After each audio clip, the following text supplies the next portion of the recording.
little bit ago, Alanah Pearce made a video talking about how all the woes in the games industry kind of comes from at-will employment here in the United States. And she talked a little bit about how we could fix that by switching to more of a Japanese model. And I figured now is a good enough time for us to go over how we got into where we are in the Western games industry and how this is kind of a really bad take in terms of having to fix things. Now, I've worked in games for about 18 years now. I got in 2008, great year. And if we look at kind of the Western games industry versus Japan, Western games industry is very much a we make a lot of big bets with various companies of various sizes. AAA especially was these like big behemoths where we had tremendous number of amount of people. We really worked them to the bone. And in a lot of ways, it's very similar to Japan, where you've got a lot of companies where you've got like this death march. You've got terms for people working themselves to death. So why would something like why wouldn't we have this model like in Japan, where we have people where it's really hard to fire people and everyone is kind of incentivized to succeed at all costs? Where in Japan, if a company fails, like you don't have this really good way to just, jettison headcount, to be like, oh, let's just fire all these employees to kind of bring our costs down to hopefully make it across the finish line, which is what we do in the West. And in Japan, one of the most important things for people to understand when looking at Japan is a homogenous country with a homogenous culture, where you have people that are raised in a manner where they're trying to like not make trouble for each other. It's very different from here in the West, where you have like a bunch of different cultures kind of coming together. There's also a very different way businesses operate. I remember a story out of a Japanese company that had an office in San Francisco, and they were talking about how they did like a yearly survey to their employees. And one of the questions they asked on that survey was, if you're a female, have you been sexually harassed at this company? And if so, how many times in the past year? And for the Americans that were seeing this survey, this was a survey going out in Japan, they were just like, just translate it to English. It was very much like, this isn't how we operate in the States. You cannot ask this question. You do not want that answer if it is true, because it's going to mean that we know that people are doing something that they shouldn't be doing, and we're not doing something about it. So this vision that somehow Japan is the model that we want here in America or in the West in general is just it's a very different culture. You cannot just map it one to one. And I've worked a lot of places where we just need to fire some people because some people just don't work out. Here in the States, we're very much a model where we can, if we overhire on accident, which we'll get into that in a little bit, we have the ability to, take certain areas where we're not performing well, whether it be departments or whether it be just kind of like lower performing employees. We do have an issue in some places where they take employees where they have like stock grants that are coming in soon. They try and get rid of those. I'm looking at you, Bungie. That's pretty notorious over there with Sony. That is something that that's a tool in our tool belt where we can kind of lower the costs of operation without having the whole company go under.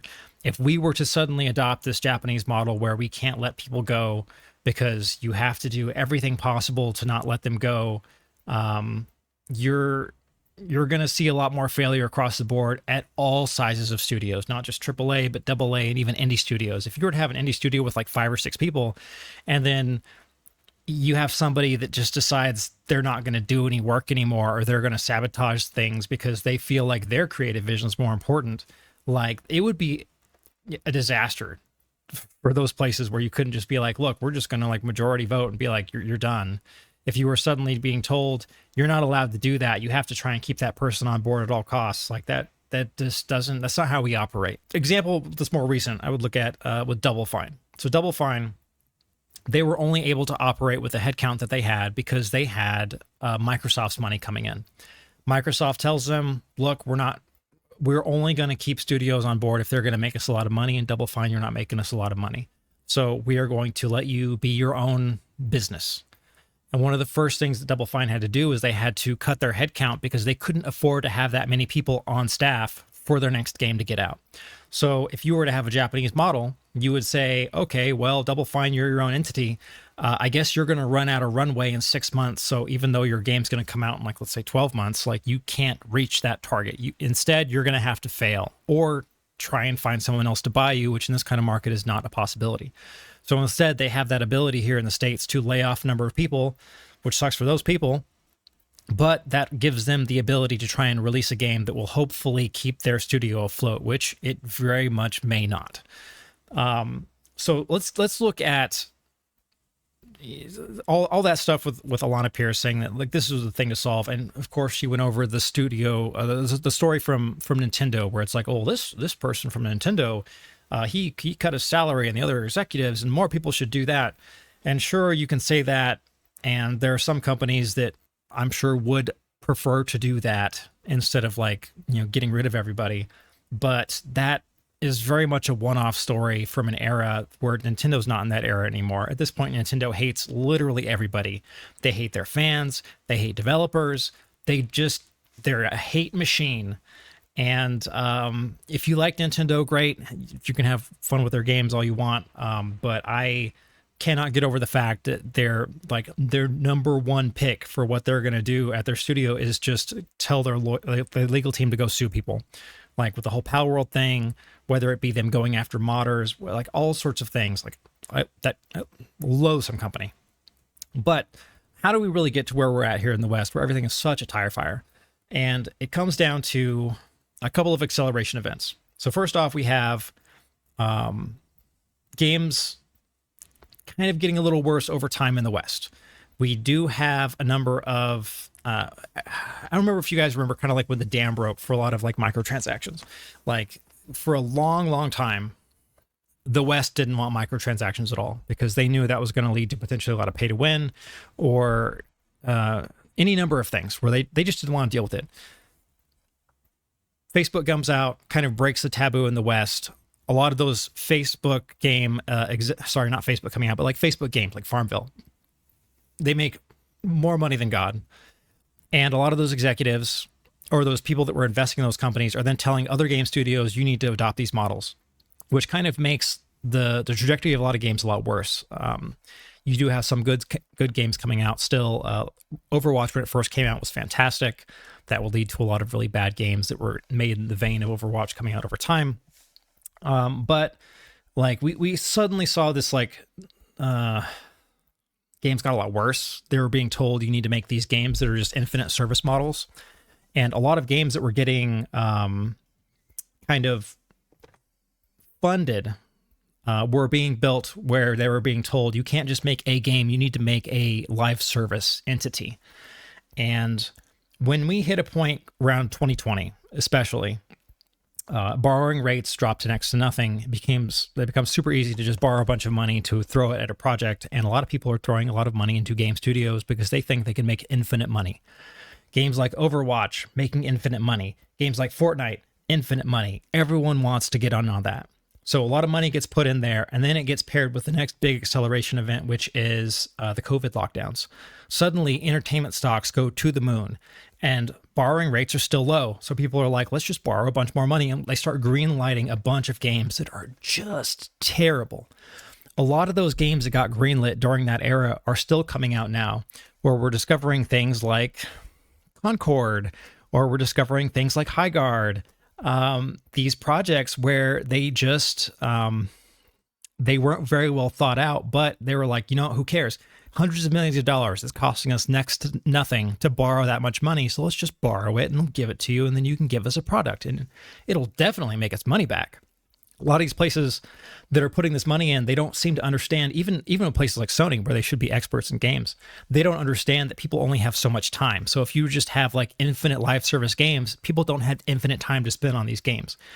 It is pure delusion. So at this point, we've got a lot of money going into a lot of these studios with a lot of bad ideas. And on top of that, they need headcount. And one thing that I've noticed on my end over time is we have a lot of a lot of colleges that are putting out these game developer programs where you can just get a degree in game development. Oh, once you get a degree, like you can just go and work at a game developer. And it becomes this, we do this big shift from this pipeline where if you remember some of the stories, maybe you don't remember, maybe you don't even know. Early game development was very much like who you knew. It was very difficult to get into any studio.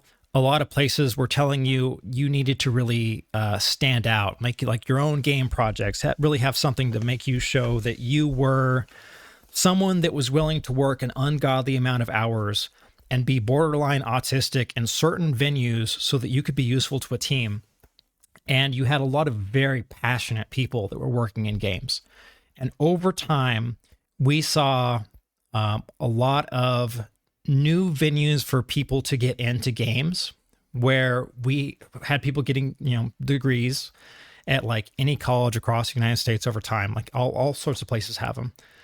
And from what I had seen from a lot of places over time was a lot of them pushed for people to get in there that they weren't nerds. More, you saw a lot of like theater kid types.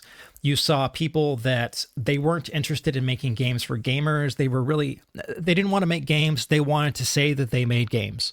They wanted to have an easy job.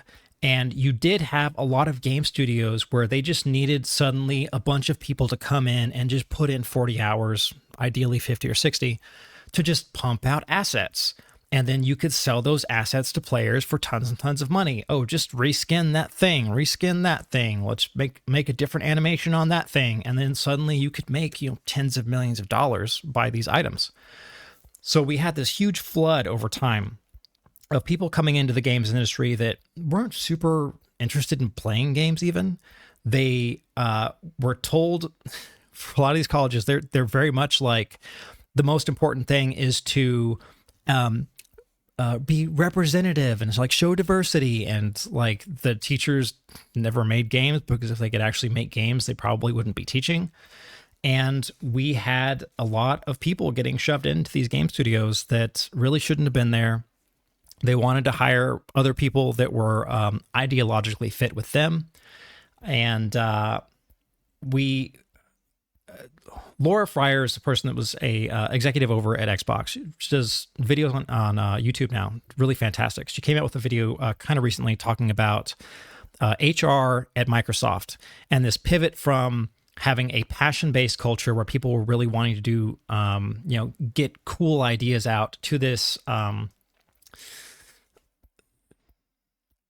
environment where they really just wanted people to not cause trouble, and they wanted to get rid of people that were passionate.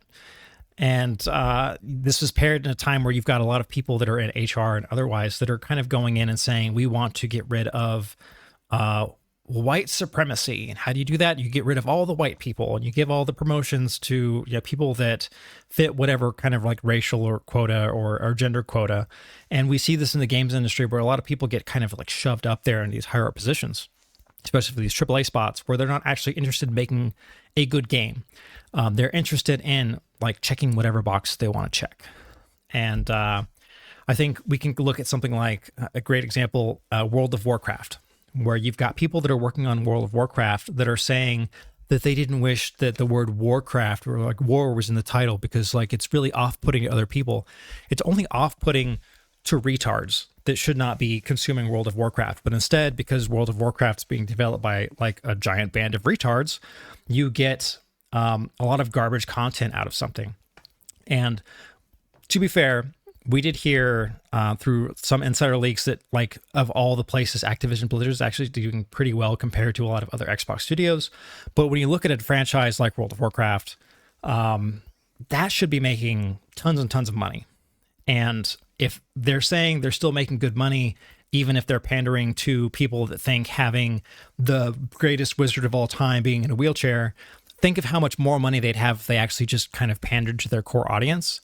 But they're not doing that. And it's filled to the brim with people that are not interested in doing that. And this isn't just isolated to Blizzard.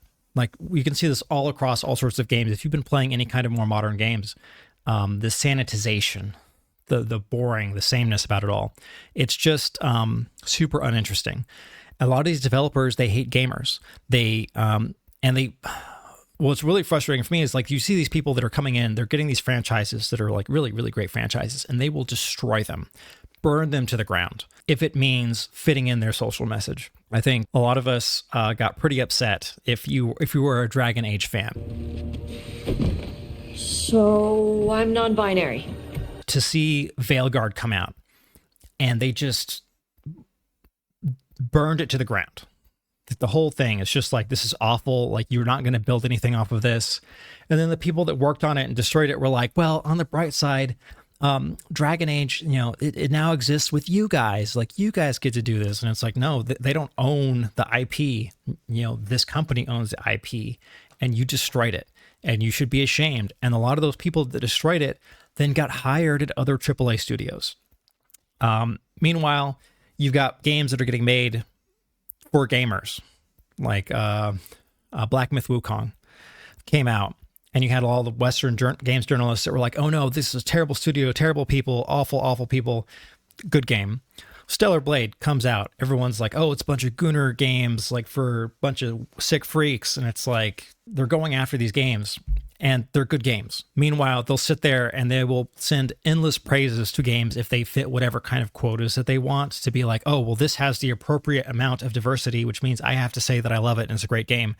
And then it fails. A lot of these studios that got that money, that are coming out with their games coming up, a lot of these studios are done, like permanently. They're going to be shut down. They're going to run out of money if they haven't already. And we are entering a era where there is just, right now, there's not a lot of interest in investors putting money into AAA, because AAA is not a good investment. AA, on the other hand, if you get the right studio, can be really great. Expedition 33 comes out with a bunch of former Ubisoft devs and is like super amazing game. Got games like, I was going to say Dawn of War, but no, it's Space Marine 2 comes out. And like, they really understood what kind of game that they were making. Like, one of my favorite parts of that whole game is that last stand scene, where it's just like you and the bros that are just fighting infinite demons. And it's just super cool. And if you look at anything else through a lot of these Western AAA studios, they're just, I don't think that any of them would want to even make something like that, because they're just so insufferable. They're terrible. But while this sucks for people like me, because we're seeing like a huge, it's all supply and demand. There's not like a lot of demand for game development. There's a huge supply of game developers that are on the market. And, that leads to, your standard stuff like, people don't have to pay as much. So like a lot of jobs where you might have been able to make 150 to 200K before, maybe you're making only 100, 120, which is still good money for like a programmer. Artists making even less. They've been dealing with like outsourcing issues for forever. And now we've got things like AI coming out, where a lot of these studios are saying, hey, how can we utilize AI to make things cheaper? And a lot of people, when they hear AI, their immediate thought is garbage art coming out, and really, that's going to be a conversation for a while, where a lot of people are saying like, oh, everything is just AI slop. And there's a lot of AI slop for stuff, but a lot of the games that are out right now that are printing, tens of millions of dollars a month is still slop. It's just not AI, right? They'll find like, it's not like they're paying like all these great artists in the United States or in Europe a bunch of money to like make good art. They outsource to these like sweatshops overseas in like India to try and have them just pump out a bunch of garbage art. And then it then gets into your game and you're like, oh, well, no, this is fine and ethical. And it's like, sure, it's really ethical to like pay like next to nothing to people in some third world country to work all these hours to whatever. That's a totally different conversation. But one great thing about AI that's coming out is it is really quickly proving itself to be you can get a lot of work done with AI. And this isn't just for an art thing. As a programmer, I'm looking at it and I'm like, oh, I'm able to produce so much more art. I'm able to, like, once upon a time, I would have been like, how does this thing work? Let me see if I can talk to a senior engineer and have them explain it to me. You can have AI look at like your code base and be like, this is exactly what happens and this is why it's happening. And then you can be like, okay, I not only have I had this explained to me in a very succinct way with it pointing to like the exact flow of how things worked, but now I don't have to bother another engineer and they can actually get work done.